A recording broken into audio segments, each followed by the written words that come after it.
अस्सलाम वालेकुम दोस्तों, तुम देख रहे हो हसीन पंजाब टीवी तो मैं थोड़ा मेज़बान अमीर हमजा।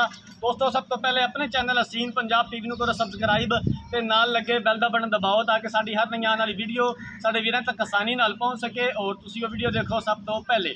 अज जनाब असी हसीन पंजाब टीवी से एक मझ सेल की है।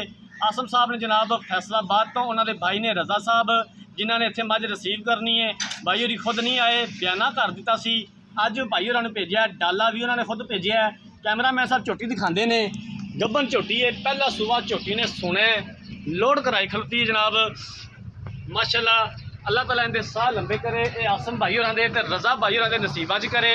कैमरा मैन साहब डाले से चढ़ गए ना तो झोटी का मूँह थण हवाना अच्छी तरह तसली के नाल दिखा देना जे, दिखावन दे विच कोई कमी पेशी ना रहे। पहलन झोटी है, गब्बन झोटी है, गब्बन का सौदा होया है।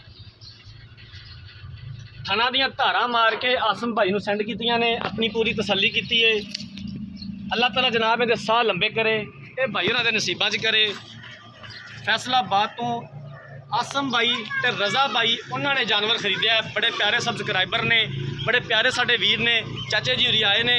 इन्होंने जनाब जानवर लैके जाना, डाला भी उन्होंने अपना खुद है।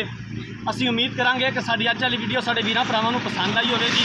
अगर साडी अज वाली वीडियो पसंद आए, वीडियो को लाइक तो शेयर जरूर करना है। जिंदगी रही तो मिलांगे एक नई वीडियो के नाल। अपने मेज़बान अमीर हमजा ने दो इजाज़त। अल्लाह हाफिज़।